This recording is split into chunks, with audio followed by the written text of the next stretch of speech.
معاویہ کہتے ہیں باہزی کہ میں نے نبی صلی اللہ علیہ وسلم سے عرض کیا یا رسول اللہ صلی اللہ علیہ وسلم ہم اپنی عورتوں کے کس حصے میں آئیں اور کس حصے کو چھوڑیں.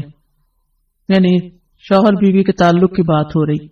یہ بھی ایک بہت آج کے دور کا ہر دور کا مسئلہ ہے، لیکن آج کے دور میں اور بھی گمبھیر ہوتا چلا جا رہا ہے بہت سی چیزوں سے ایکسپوز ہونے کی وجہ سے. تو کیا جائز حد ہے اور کیا نہیں ہے؟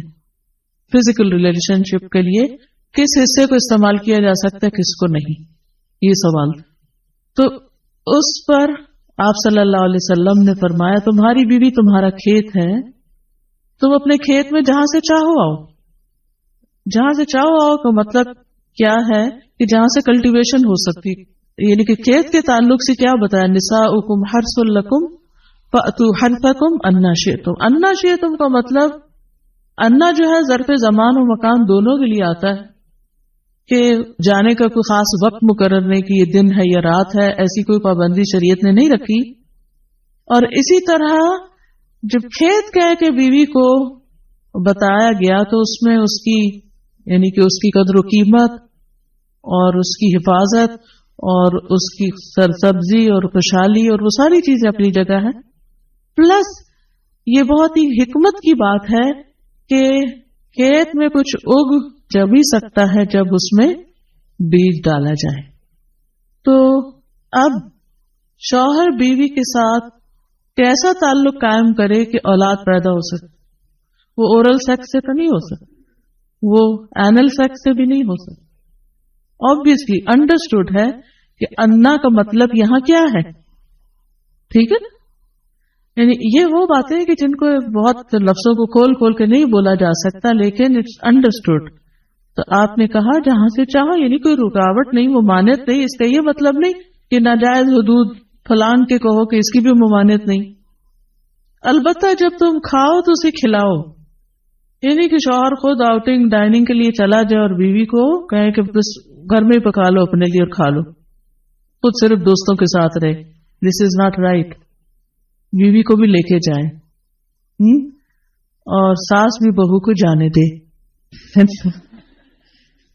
جب تم کھاؤ تو اسے بھی کھلاؤ، جب پہناؤ تو اسے بھی پہناؤ. کا مطلب یہ ہے کہ عید آئی ہے، اپنے لیے سوٹ لے رہے ہو تو بیوی کو بھی کچھ لے کے دو. یہ ہے ایکوالٹی ایک طرح سے. تو اس کے چہرے پہ نہ مارو، اسے گالیاں مت دو، ابیوز نہیں کر سکتے. اور اسے قطع تعلقی اگر کرو، یعنی ویسے تو نہ کرو لیکن اگر کرو تو گھر کی حد تک رکھو. کک آؤٹ نہیں کرو، گھر سے باہر نہیں پھینکو، گھر سے نہیں نکالو. کیونکہ بعض شوہر کہتے ہیں نا، فون پہ کہہ دیتے ہیں گھر چلی جاؤ ماں باپ کے، میں تب گھر میں داخل ہوں گا، آؤں گا ہی نہیں. یہ غلط ہے، ایسے نہیں کرنا چاہیے.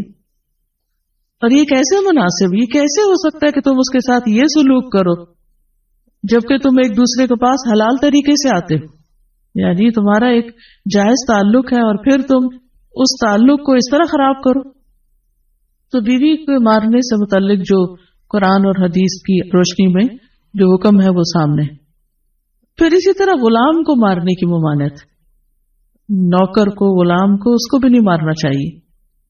ابو مسعود بدری سے روایت ہے کہ میں اپنے غلام کو کوڑے کے ساتھ مار رہا تھا کہ میں نے اپنے پیچھے سے آواز سنی، اے ابو مسعود جان لو. اور میں غصے کی وجہ سے آواز سمجھ نہ سکا، یعنی ایسے مار رہا تھا کہ مجھے نہیں سمجھ آئے گی کس نے پکارا مجھے. جب وہ میرے قریب ہوئے تو وہ رسول اللہ صلی اللہ علیہ وسلم تھے اور آپ فرما رہے تھے جان لو ابو مسعود، جان لو ابو مسعود. کہتے ہیں میں نے اپنے ہاتھ سے کوڑا پھینک دیا تو آپ نے فرمایا جان لو ابو مسعود. یعنی آپ بار بار فرما رہے تھے اللہ تم پر زیادہ قدرت رکھتا ہے تمہاری اس غلام پر قدرت سے، یعنی جتنا تم اس غلام پہ قدرت رکھتے ہو اللہ اس سے زیادہ تم پہ قدرت رکھتا ہے، یعنی تمہیں مارے گا. کہتے ہیں کہ میں نے عرض کیا اے اللہ کے رسول صلی اللہ علیہ وسلم میں اس کے بعد کبھی غلام کو نہیں ماروں گا. اور بعض روایت میں آتا ہے کہ انہوں نے آزاد کر دیا. ابو عمر زازان سے روایت ہے، کہتے ہیں کہ ہم لوگ ابن عمر کے پاس تھے، انہوں نے اپنے غلام کو بلایا جسے انہوں نے مارا تھا. انہوں نے اس کی پیٹھ کھول کر دیکھی، کہا کیا تمہیں تکلیف ہو رہی ہے؟ اس نے کہا نہیں. اس کے بعد ابن عمر نے غلام کو آزاد کر دیا اور ایک تنکا زمین سے اٹھایا اور کہا کہ مجھے اس کا اتنا بھی اجر نہیں ملے گا جتنا اس تنکے کا وزن ہے۔ میں نے کہا ابو عبد الرحمن آپ ایسے کیوں کہہ رہے ہیں؟ انہوں نے کہا کہ میں نے رسول اللہ صلی اللہ علیہ وسلم کو فرماتے ہوئے سنا، جو شخص اپنے غلام کو بے قصور یعنی حد شرعی کے علاوہ مارے یا اس کے چہرے پہ تمانچہ مارے تو اس کا کفارہ ہی کہ اسے آزاد کر دی، کفارہ ہے، اس آزادی کا ثواب کوئی نہیں تن کے برابر بھی۔ یعنی بعض کا تم سمجھتے ہیں بڑی نیکی کی لیکن اس میں تو چھوٹ بھی جائے تو وہ بھی بہت بڑی بات۔ صحابہ کرام جو تھے وہ خاص طور پر اس سے محتاط رہتے اور غلاموں سے درگزر کرتے تھے۔ ابو لیلہ کہتے ہیں کہ سلمان رضی اللہ عنہ نکلے، وہ اپنی سواری کو چارہ کھلاتے تھے تو وہ ہودے سے گرتا رہتا۔ ہودہ کیا کہتے ہیں؟ وہ چیز محمل باسکٹ کہہ لیں جس میں اس کا چارہ رکھ کے دیا جاتا۔ اس پر انہوں نے اپنے خادم سے کہا اگر مجھے قصاص کا خوف نہ ہوتا تو میں تمہاری پٹائی کرتا کہ تم نے ایسی چیز کیوں جانور کے آگے رکھی۔ تو مطلب یہ کہ اگر میں تمہیں ماروں گا تو مجھے بھی مار پڑے گی، اس لیے میں تمہیں مار نہیں رہا، ورنہ جو حرکت تم نے کی ہے اس میں تمہیں مار پڑنی چاہیے۔ نماز پڑھنے والے غلام کو نہ مارنا۔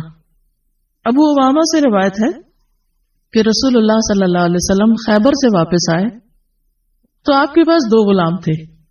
حضرت علی رضی اللہ عنہ نے کہا اے اللہ کے رسول صلی اللہ علیہ وسلم ہمیں بھی ایک غلام دے دیں۔ آپ نے فرمایا جو چاہتے ہو لے لو۔ انہوں نے کہا آپ میرے لیے پسند کریں۔ اس سے انداز ہوتا ہے نا کہ ریلیشن شپ داماد اور سسر کا کیسا۔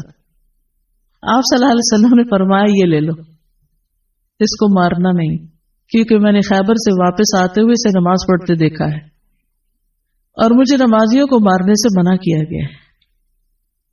آپ صلی اللہ علیہ وسلم نے دوسرا غلام ابو ذر کو دے دیا اور اس کے ساتھ خیر و بھلائی اور حسن سلوک کرنے کا حکم دیا۔ پھر ایک دن پوچھا ابو ذر میں نے جو تمہیں غلام دیا تھا اس کا کیا حال ہے؟ انہوں نے کہا آپ نے مجھے اس کے ساتھ خیر و بھلائی کرنے کا حکم دیا تھا تو میں نے اسے آزاد کر دیا کہ میں وہ خیر و بھلائی کر نہیں سکوں گا تو بہتر ہے کہ میں